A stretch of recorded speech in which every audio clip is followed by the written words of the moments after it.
नमस्कार साथियों, AD education YouTube channel पर आपका स्वागत है।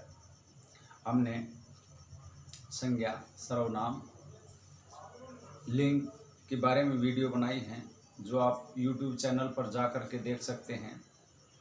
आज हमारा जो विषय है वो है साहित्य और मानक भाषा।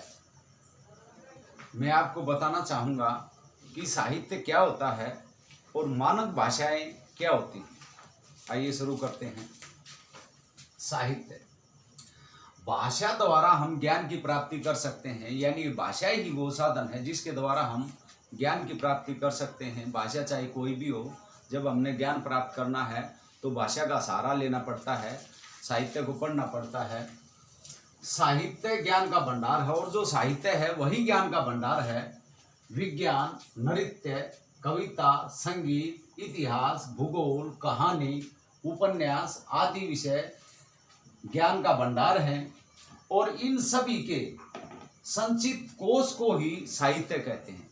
यानी जितना भी ज्ञान जितने सभी विषयों में भरा पड़ा है उनको इकट्ठा कर दिया गया है, उसी को साहित्य कहते हैं।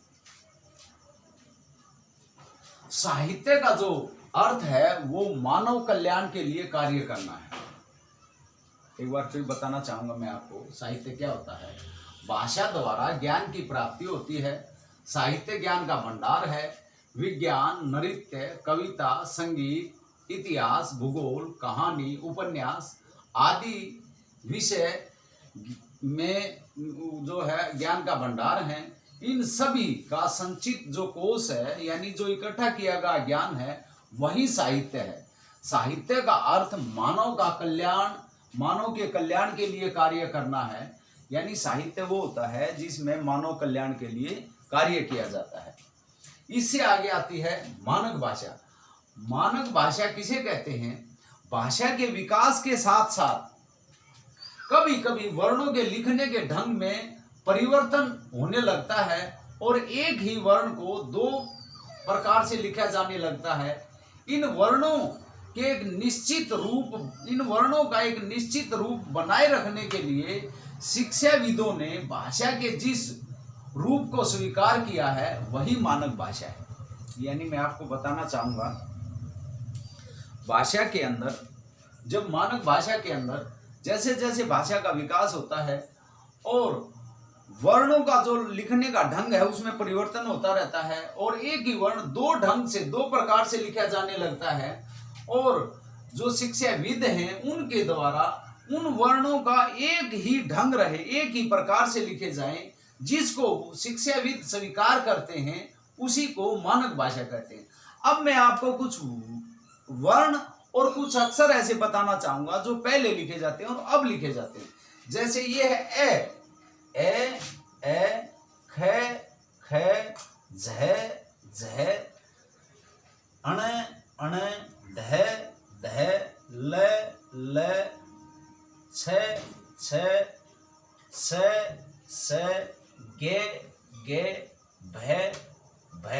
ये थे वर्ण जो ये अमानक है जो पहले लिखे जाते थे और ये मानक शब्द है जो अब प्रयोग में है।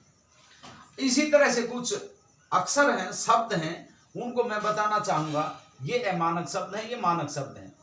हिंदी पहले इस तरह से लिखी जाती है, अब इस तरह से लिखी जाती है। चंचल, आरंभ, भक्त, गए, यह गए की मात्रा और ये ए। संबंध, जाए, लिए, चाहिए। ये इस तरह से कुछ शब्द हैं जो पहले प्रयोग में आते थे और ये अब प्रयोग में लाए जाते हैं। साथियों, आपसे निवेदन है कि हम इसी तरह से व्याकरण के बारे में और समाज की और जितनी भी बुराइयां हैं, जैसे वैसे तो वास्तविक रूप से हमने ये एजुकेशन चैनल बनाया है, फिर भी हम जो समाज की कुरीतियां हैं उसके ऊपर वीडियो बना करके इस पे डालते रहेंगे।